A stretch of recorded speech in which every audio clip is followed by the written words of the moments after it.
What's going on, guys? Welcome in. Get started here just shortly. Let's see this. Okay.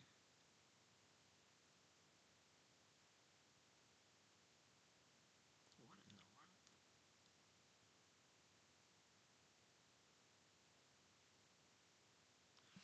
What's going on, Transitory? What up, Randy? I'll get started here. I'm sure everyone's probably gonna trickle in here just shortly. But we'll kind of get started a little bit on another slow day that we had. Kind of just followed up after yesterday's price action, just literally moving in slow motion, as you see. Nothing that's kind of crazy that really stood out to me today, to be honest with you, in terms of price action, in terms of news, anything that related. Probably the biggest highlight of the day was probably looking at GME. That was a hell of a move today. And then the other one that was another sleeper was Alibaba. So China names are kind of doing good, and the meme names are doing good. So that's kind of, I think, the highlight of the day, but we just continue to just wait for inflation data to come out on Friday. So if you actually notice, we had another low volume day. That's pretty much just been the trend, and I think that's actually going to continue to be the trend. Now, I do expect a red day to be coming here, but I'm a little bit hard pressed right now uh, in this current spot that we're sitting at. That either we end up getting the drop before we get the rip, which I think Avery kind of is looking at in terms of his, if you read his DEFCON in the Discord. But we are sitting a little bit of a nice wedge here. You see, we're kind of flashing a little breakout here. Let's see if we get a nice little follow through. But 416 on SPY is going to be a very tough level to get past on SPY. That's been a very big level. As you see, we knocked our head on that level for quite a few times already. And that was also the level that we basically broke down and flushed off of back from the beginning of the month here, back of beginning of May. So May 5th to be exact. So that was pretty much a very key level, 416. We get over 416, then I had that anchor view up sitting at 418.75. And those of you that remember, that was from our most recent high that we had from March 29th. So those are pretty much the two crucial levels, 416 and then 418.75. Above the 418.75, then I think that's going to be a rip up towards 426. All right. So I don't expect to pretty much break above the 418 here just yet. That 418.75. I think that's likely going to be on the back end of inflation data. That's going to cause us to pretty much rally up towards that 426. So that's why I'm kind of inclined to say that we're likely going to end up getting a little bit of a retest here on the support of this little wedge that we had at this 407 half. And then I still have an anchored view up sitting from our most recent low here from May 20th, in which that's sitting at 404.82. So I think we're going to kind of expand the range that we're sitting in. I think we put in pretty much, I want to say a low here at this anchored view up before we start to rip and lead right in towards that inflation data. So that's what I'm kind of expecting, what I'm kind of sitting on and mulling on.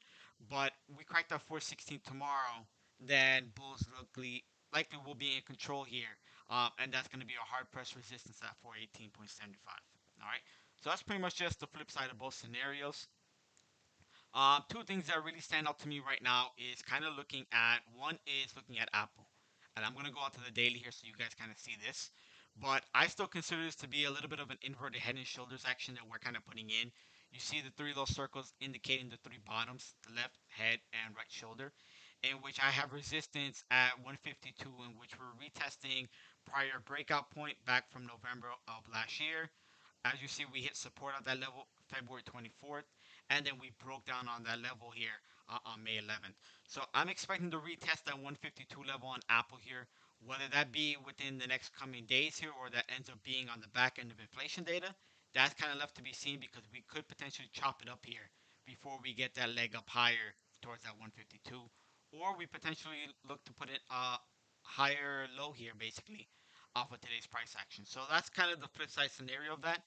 But I do expect this to pretty much go up, and that's why I'm saying no. It's kind of hard pressed in the situation that we're sitting in right now to say that we are gonna kind of just flush. Some are saying that we're gonna gap down. Some are saying that we should continue to go north up towards 426. So that's kind of left to be seen. But ideally, I want to see how this pretty much plays out. Inverted head and shoulders. See if we put in a higher low tomorrow, and if we could potentially take out that high of 149 here today.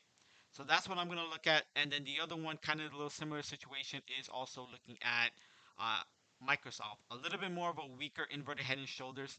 This right shoulder kind of looks a little bit like a diamond top, if you want to say.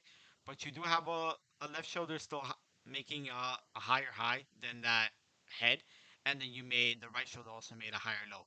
So I'm gonna look to see if we can pretty much take out a high here. If we can get over this 274.25, and then obviously you see the retest level that I'm sitting at here is at that 280 half level, in which that was also another breakout level from July 21st of last year.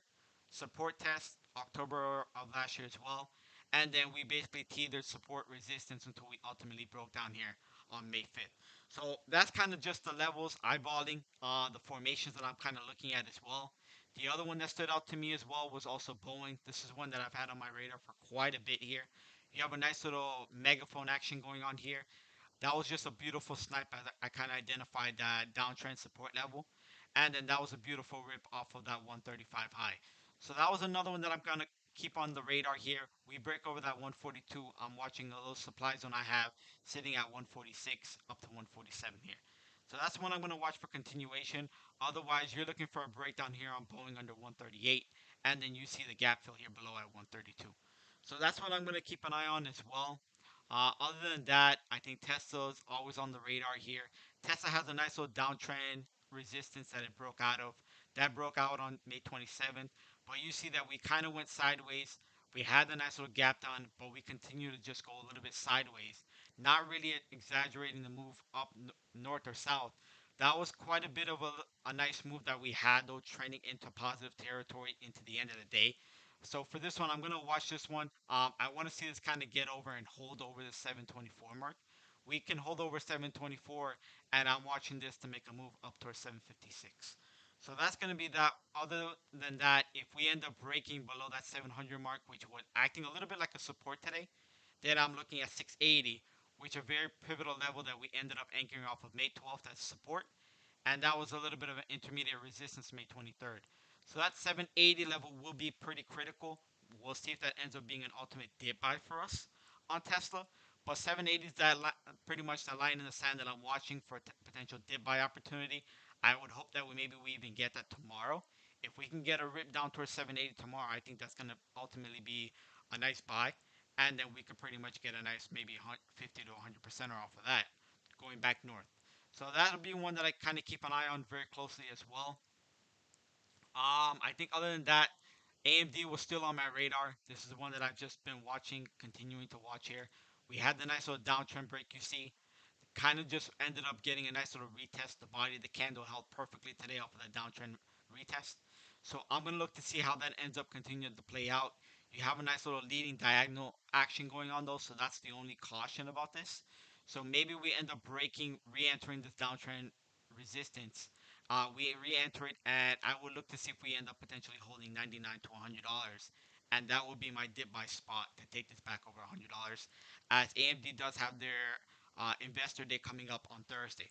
So this is another one does have a catalyst in place, so I don't expect it to flush below the trendline support just yet until after their investor day. So look to see if this one ends up being another dip buy opportunity. You get this at 99 or $100. I think this is a buy, and then you could take this right back up and potentially look for that 105 to 110.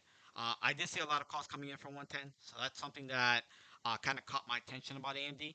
But this was also a beautiful one. This was a newsletter play, so we'll see if we get that move going, leading right into that investor day. All right. Transitory. Do I see all stocks continue to climb higher? Yes, I do. When I see the suit saying it's not too late to get into energy, it makes me nervous. It definitely is nervous to try and buy up here. I will say that. Like I know that one that kind of is always on my radar was CVX. This is kind of the one where I kind of like the most, if I want to say that.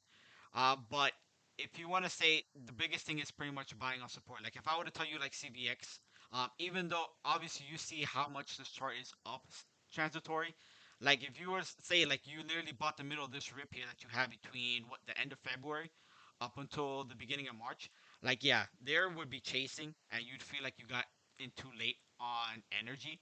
But ultimately, you're just gonna have to wait for the next retest. Like if I were to say the ultimate level that you should have entered on CVX, it was pretty much anywhere along this line that you ended up testing. Once you ended up breaking out of this level here, sitting at this 175, once you end up breaking, you had that retest that you see. May 2nd, June 2nd would have been that ideal day that you ended up buying on the retest, on the breakout. So look for the next potential breakout on the energy and then watch the retest is what I would say. So don't try to get in chasing it on the breakout. Look for the retest, and that's ideally how I would say to play the energy space. But yes, I do expect it to continue to go higher. All right. But other than that, things that kind of just caught my attention. I know that red box is on the radar as well. I know Tom kind of gave out that play as well. We'll see what this one continues to do. You have a little bit of a cup and handle type formation going on here. You see the handle, you got the clean breakout that you got today, and you ended up getting that break over 7.75, which was the level that I was particularly watching. Resistance I'm looking at red box here would be $10 half, 10.50, and then the next level ideally here is that $12 mark. So those are kind of the two intermediate levels that I'm watching here. Beyond that, then you do have another resistance sitting at this near 14 half is what I'll be looking at. But this is a beautiful setup here. I love this one. But that ideal entry spot to me was 7.75. That was that breakout spot that I would have looked to get into. So we'll see if there's any kind of pullback on that one here tomorrow. Those of you that are not holding it. And then the other one that I saw was kind of a lot of noise going on here was PERU. This has a nice little inverted head and shoulders action. Left shoulder, head, and that right shoulder curled up right beautifully towards the end of the day. So that's another one that's kind of on the radar as well. Looking into resistance here, I do have resistance sitting on this one at this $18 mark, 18 half.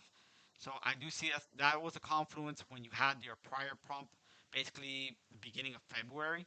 You ended up acting as a little bit of a support to resistance, and then you ultimately get the retest here on February 19th before you had that landslide down towards basically declining.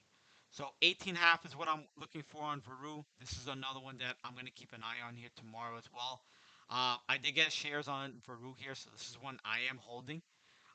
So I just like the formation on this one in terms of the inverted head and shoulders as opposed to the red box. All right. Beats, where's Tom? Tom is usually somewhere lurking, but he actually only does his live on Sunday nights. All right. His live are usually on Sunday nights where he kind of goes through different tickers. He makes an entire watch list for the upcoming week, and he kind of does a little bit of a classroom setting. So his is on Sundays, so you're aware. Sunday nights, usually around 10:30, if I'm not mistaken, is when his live is usually takes place. So hopefully you're able to join him this Sunday then. All right. Other than that, I think the last one that I kind of recapped yesterday, kind of just want to just give a glance at it. But this is one that I mentioned yesterday that shop, there were 400 calls that were hitting the tape on Shopify here. We did have that approval of that stock split news right this morning that kind of popped out. See, I told you Tom was lurking. But this is another one. I'm gonna watch continuation on shop here. If we get this over this 382 spot, I'm watching that gap fill that we have sitting over 36 over 385 half is what I'm gonna be watching for that gap fill, and we'll see if we even get further continuation breaking out of that downtrend resistance in this wedge. All right. But that's kind of the watch list that I had. Kind of went through most of, if not all, the cues that I had, and then AMD for the semis with that event coming up. Can I turn up the volume at max but not getting good sound? Um, that's also been something that's been going on for quite a while. I changed every headset that's possible. I even went from the one that Tom got me, Steel Series. I went to some different gaming headsets, ones I use for my PlayStation. I don't know what's going on, because then the weird part is that some can hear me on desktop, and then some can't hear me on mobile. That's pretty much the distinction where I don't get it why that is. Why are my pre-market lives held? Oh, where are my pre? Ahmed, honestly, we don't do the pre-market live. We only do the post-market because normally what you end up seeing is that myself and Avery, we usually get on Discord pretty early before the market open, and we'll likely talk about what we're seeing, what's pretty much on our watch list, and we do that for our members in TFC there. So that's why we don't usually do the pre-market cap. It's usually just like a recap here, after market, and then I kind of give a little bit of an afternoon watch list going into the next day. All right. I got all right, stock. I'm glad that ended up happening for you. All right. But other than that, I think that's kind of short and sweet. Kind of wrap it up today. Again, another low volume day. Biggest sentiment that I could probably give out to you guys is keep your position small. This chop is no joke. I think I looked at Tesla's premiums today, the option chain, and it was literally just negative in both directions. That's literally how disgusting the price action is. So just try to keep your position small until we end up getting inflation data on Friday. I think we're going to continue to see low volume. We're going to continue to see a lot of chop. So that's just something just keep mindful so that you don't end up, you ultimately just preserve your capital for that reason. All right. But I'll leave it at there. We'll call it short and sweet. Hopefully, I was able to kind of give you guys a little bit of guide, some names I'm watching, some tickers I'm looking at. But we'll see what the market wants to give us tomorrow. If maybe we end up getting a gap down, like some are saying. But other than that, maybe we end up ticking up, and we can ultimately get that overall move that we're looking at for 426 on SPY by the end of the week. All right. But I'll leave it at that. Appreciate you guys joining. But other than that, see you guys on live tomorrow morning. Thanks, guys. Later.